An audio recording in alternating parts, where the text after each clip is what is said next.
and Iran has seized a British oil tanker in the Strait of Hormuz. The ship's owners, they say the Stena Impero vessel had been approached by a number of smaller boats and a helicopter. 23 people are on board, and the owners have now lost contact with the vessel, but maritime GPS tracking indicates it is sailing north towards Iran. It's yet another provocative action in the escalating tensions between Iran and the West. US President Donald Trump says he will work with the UK. We have a very close alliance with the UK, and we always have. We heard that. The United States has very few tankers going in because we're using our own energy now. We've made a lot of progress over the last 2.5 years.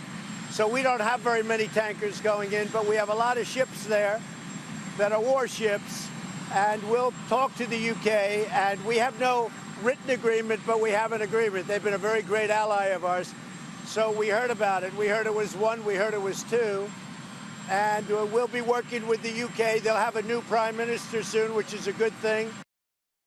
As Amanda Walker explains, there are now 2 British warships in the region. Part of that will be the ongoing push to have that surveillance in these waters that the US really wants. They want to put an international stamp on any kind of increased presence there. So far, allies have been a bit reluctant to do that because bolstering things militarily obviously will provoke Iran and could really give that signal of confrontation that nobody wants to do. But the US says that they want to form this coalition of the willing, as they call it, and it's not about military confrontation.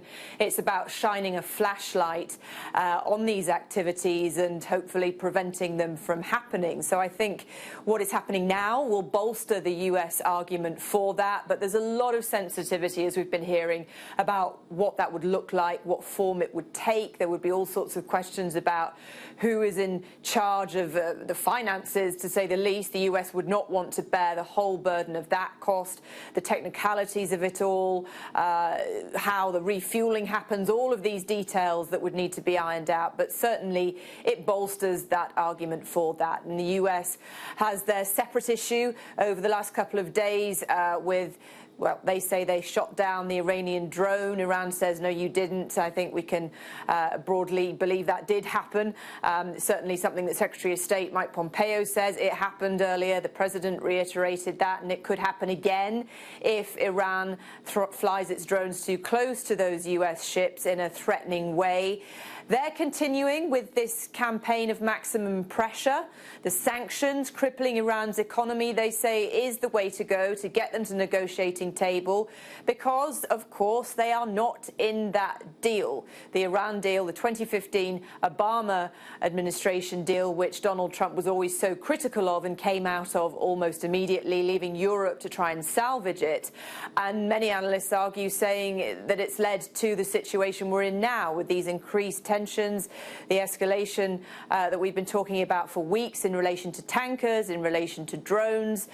The White House have had this to say today on this latest situation involving the British tanker.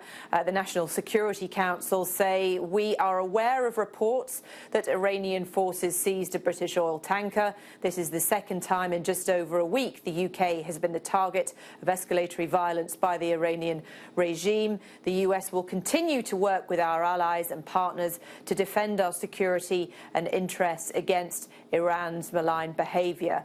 So they have a bolstered argument, if you like, going into these negotiations that are happening all the time behind the scenes about what to do in this crowded, crucial strait to start policing, potentially to increase a presence there to the level that doesn't get read as a provocation, that doesn't send us into territory that very few people would want to be in. We know in Donald Trump's administration there are those hawks, like his national security advisor, who Donald Trump has said himself would have a confrontation with the world if it was up to him. And I think there is a sense that at the moment the kind of diplomatic efforts, although it seems a very long way from Iran sitting down and talking to the US, they feel that that is the best strategy at the moment.